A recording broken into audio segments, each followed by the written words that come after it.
Nga Cambridge në Tropoj, 2750 km në 40 ditë të bëra në këmbë duke vrapuar. Kjo është sfida e çmendur e ndërmarrë nga Sep Ponari, shqiptari nga Tropoja, prej vitesh emigrant në Angli.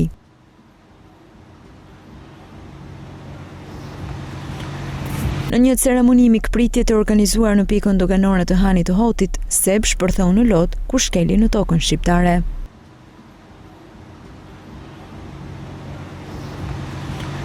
Sep tregon se vrapimin e nisi rastësisht ndërsa tashmë është kthyer në një pasion, i cili u finalizua në këtë udhëtim të çmendur ku përshkoi 9 shtete për të mbërritur në vendlindjen e tij. Po karriera e vrapit ka filluar para një 2 viteve gjys. Unë fillova aksidentalisht vrapin një mëngjes, u bona pak mënyra me trajnerin. Gjithmonë kam pas marak të barkun rrafsisht kur kam qenë dikur 15 vjeç.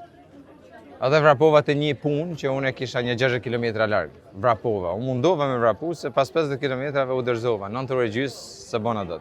Aty më filloi të marr kapi inati. Por edhe vrapin pëlqej sepse diçka që më bën me ndajt me veten shumë, me reflektu. Edhe nga aty domethënë më bosi pasion. Kjo sfidë është një betejë e fituar edhe me vetveten, sfidë me shëndetin fizik por edhe atë mendor, me të cilin Ponari thotë se është përballur dhe vijon ende betejën. Ditën që u nisa e kom di që do jetë e vështirë, por jo kaq e vështirë. E kom di që do ketë rreziqe, por jo kaq rreziqe. Maksimumi që kam mendu në i gjarë për rrugës, po jo me përfundu domethënë me i pikë ku në një moment domethënë në futa në rësirë dhe ishim Kroaci. Ishin këto rrugë të vogla, rrugë kombësore, rrugë dhish që them unë. Sfida do të përmbyllet ditën e nesërme, thot Ponari, me destinacion banesën e fundit ku prehet Iati, teksa përkujtojnë 10 vjetorin e vdekjes së tij.